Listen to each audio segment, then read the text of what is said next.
नमस्कार, capital TV देख रहे हैं आप। मैं हूं आपके साथ पूजा। ब्रेकिंग नाउ में बड़ी खबर आपको बता रहे हैं। मोदी 3.0 सरकार का कल शपथ ग्रहण होना है। नरेंद्र मोदी कल शाम 7:15 पर तीसरी बार प्रधानमंत्री पद की शपथ लेंगे। लेकिन सभी की निगाहें इस बात पर टिकी है कि मोदी मंत्रिमंडल में किस किस को जगह मिलेगी। इसको लेकर लगातार बैठकों का दौर भी जारी है। पीएम आवास में प्रधानमंत्री नरेंद्र मोदी के साथ साथ जेपी नड्डा और अमित शाह की बैठक भी हुई है।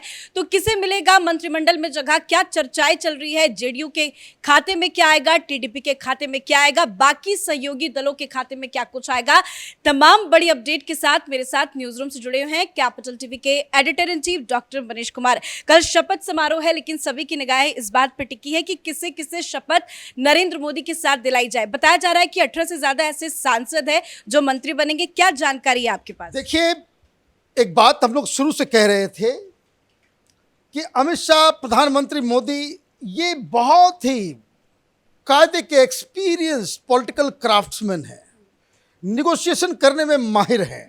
और ये जो अफवाह फैलाई जा रही थी कि भारतीय जनता पार्टी के हाथ पैर काट दिए जाएंगे, लोग जो है बिल्कुल ब्लैकमेल करेंगे, अपनी बातों को मना लेंगे, ऐसा कुछ नहीं होने जा रहा है। क्योंकि जो फॉर्मूला बना वो तय हुआ।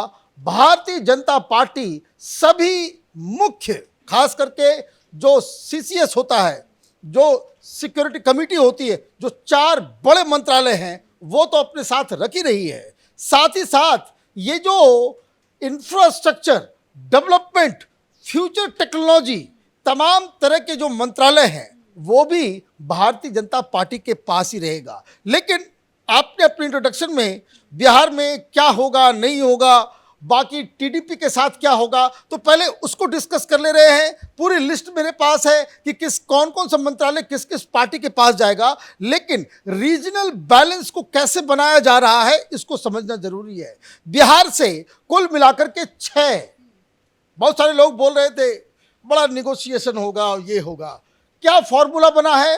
टोटल 6 मंत्री आएंगे बिहार से, जिसमें से 3 जेडीयू के होंगे और 3 भारतीय जनता पार्टी के होंगे। ये बंटवारा हुआ है, ये बंटवारा हुआ है।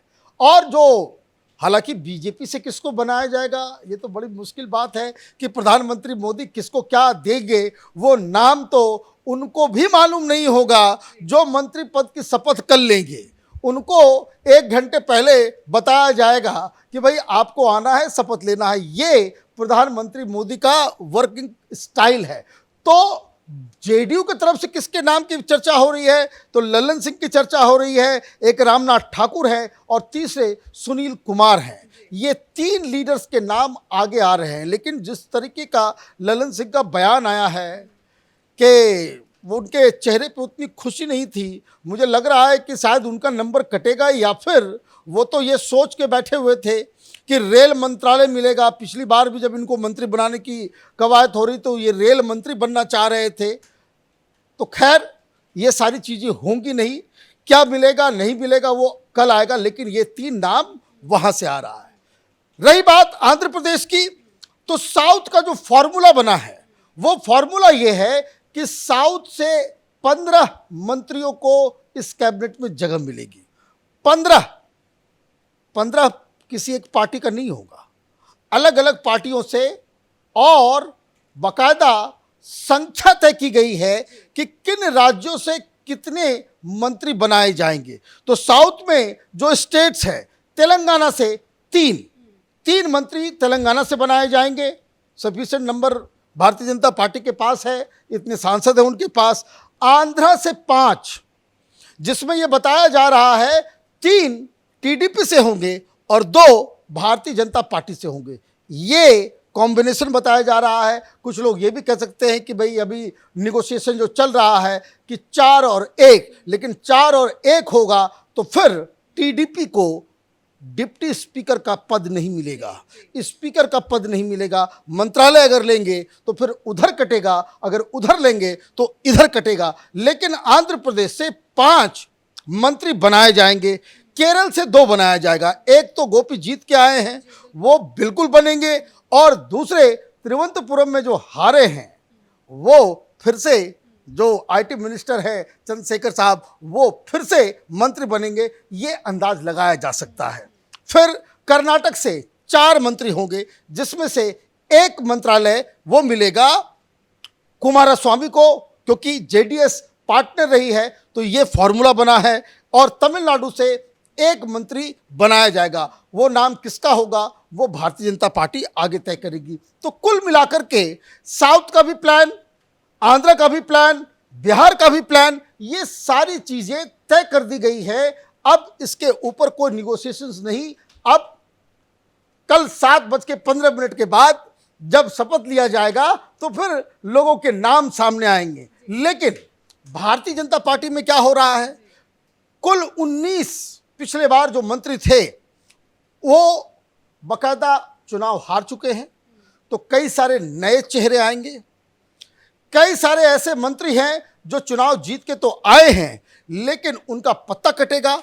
लेकिन किन किन का पत्ता नहीं कटेगा, कौन कौन बड़े बड़े मंत्रालय में किनको क्या जगह मिलेगी, कुछ चीज़ें तो बिल्कुल तय है, वो आप समझ लीजिए। जैसे गृह मंत्री अमित शाह ही रहेंगे, डिफेंस मिनिस्टर राजनाथ सिंह ही रहेंगे, road transport highway Nitin Gadkari के पास ही रहेगा, फिनांस मिनिस्ट्री में भी कोई बदलाव नहीं आने वाला है, विदेश मंत्रालय में भी कोई बदलाव नहीं आने वाला है, एग्रीकल्चर एंड फार्मर्स वेलफेयर ये टीडीपी के पास जाएगा।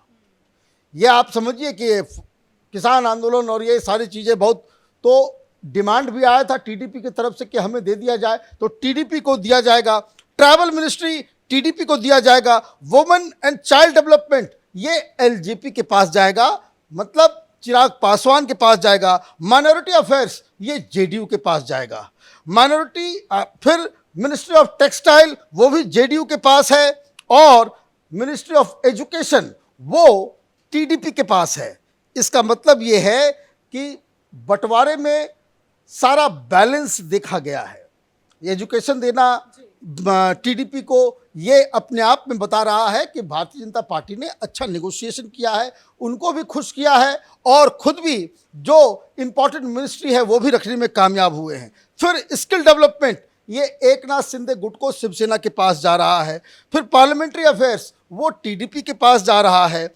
कोल एंड माइन वो जेडीयू के पास जा रहा है।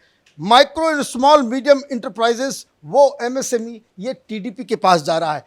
एक बात जो ध्यान करने की है, टीडीपी के पास बड़े ही इंपॉर्टेंट और जो हिंदुस्तान के फ्यूचर के विकास के लिए जो जो मंत्रालय ज़रूरी है, ये चंद्रबाबू नायडू ने चुन के लिया है। आप इस बात को समझिए कि किस तरीके से दो लीडर्स के माइंड जो है बिल्कुल एक पेज पे हैं। चंद्रबाबू नायडू वो बड़े ही प्रोग्रेसिव किस्म के नेता माने जा रहे हैं।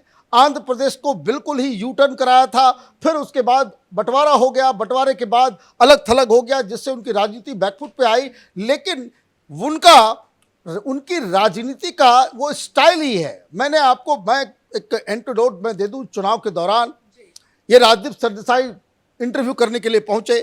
इंटरव्यू करने के लिए जब उनसे सवाल किया गया तो वही सवाल, लोडेड सवाल कि भाई आप क्या कास्ट सेंसस के समर्थन में हैं, क्योंकि ये एक्सरे राहुल गांधी और ये लेफ्ट लिबरल कबाल की तरफ से कास्ट को लेकर के हिंदू समाज को तोड़ने की जो बात जो चली, जिसमें बहुत कामयाबी भी उन लोगों को मिली, हिंदू समाज टूटा भी।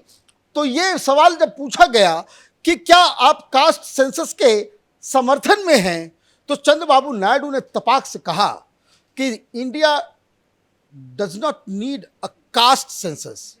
क्या सेंसस चाहिए? उन्होंने कहा हिंदुस्तान को आगे लेकर के जाना है तो हिंदुस्तान में स्किल सेंसस होना चाहिए। लोगों में क्या गुण है उसकी पूरी एक्सरे होनी चाहिए, ताकि लोगों के स्किल के मुताबिक हम अपनी योजनाओं को बना सके। तो ये बात तो कास्ट सेंसस की बात हो गई, लेकिन जो खबर आ रही है वो ये है कि मंत्रिमंडल जिस दिन को दिया जाएगा उसमें जातियों का ध्यान रखा जाएगा। बिल्कुल, देखिए हिंदुस्तान की राजनीति का ये एक ऐसा पहलू है जिसको खत्म करना जरूरी है कि जो टैलेंट है, जो कैपेबल है, वो पहली पंक्ति में पहले चॉइस बन करके आए। ये अभी तक इस जिसको कह सकते हैं कि दीवार को हिंदुस्तान की राजनीति ने अभी तक लोग नाग नहीं पाए हैं। इसलिए अब आप देखिए कि पूरी की पूरी चुनाव विपक्ष ने जाति के आधार पे, कास्ट सेंसस के आधार पे, बैकवर्ड, फॉरवर्ड, पिछड़ा, अगरा, दलित, इसके आधार पे पूरी की पूरी चुनाव लड़ी गई और वो लोग 234 सीटें लाने में कामयाब हो गए। तो इसका मतलब ये है कि कास्ट इज ए रियलिटी, और इसलिए राजनीतिक फैसले जब होते हैं तो उसमें इसका ध्यान रखा जाता है। तो दो चीज़ें जो बहुत अहम हो जाती हैं जब आप कोई भी कैबिनेट तैयार करते हैं, सरकार बनाते हैं, मंत्रिमंडल को बांटते हैं, वो ये कि रीजनल बैलेंस भी हो, कास्ट बैलेंस भी हो, और ये देखा भी जाना चाहिए कि जो आप सरकार बना रहे हो उसमें टैलेंट की कमी भी ना हो। तो मुझे लगता है इसमें टैलेंट और इम्पोर्टेंट है लोकसभा स्पीकर, जिसपे सभी की निगाहें टिकी हुई है और खास करके विपक्षी पार्टी के नेताओं की तरफ से बार बार ये बयान आ रहे हैं कि इसके लिए तो ना ही टीडीपी को कोई कॉम्प्रोमाइज करना चाहिए, ना ही जेडीयू को कॉम्प्रोमाइज करने चाहिए, ताकि बाद में ये गड़बड़ कर सके। हाँ, इनकी नीयत देखिए, नीयत खराब है इनकी। इनको लग रहा है कि कोई दूसरा हो जाएगा, जेडीयू का बना दो, टीडीपी बाद में फिर जो है हम खेला करेंगे, और इसका मतलब यह है कि they want to destabilise this country. कोई स्पीकर का पद किसी को नहीं मिलने वाला है। भारतीय जनता पार्टी के पास था, भारतीय जनता पार्टी के पास रहेगा। बहुत बहुत धन्यवाद जानकारी के लिए। तो मंत्रिमंडल में किस किस को जगह मिलेगी, किस किस को बाहर का रास्ता दिखाया जाएगा, तमाम मुद्दों को लेकर पिछले 2 दिनों से लगातार बैठकें चल रही है। जेपी नड्डा, अमित शाह लगातार बैठकें कर रहे हैं। अभी आज सुबह ही पीएम आवास में भी बैठकें हुई है और बताया जा रहा है कि करीब नामों को शॉर्टलिस्ट कर लिया गया है, लेकिन अभी तक औपचारिक ऐलान नहीं हुआ है। कल शपथ होगा और देखना होगा कि इस बार किस किस को जगह मिलती है। इस बड़ी खबर में मेरे साथ फिलहाल इतना ही। कैमरा पर्सन अशोक के साथ मैं पूजा, कैपिटल टीवी।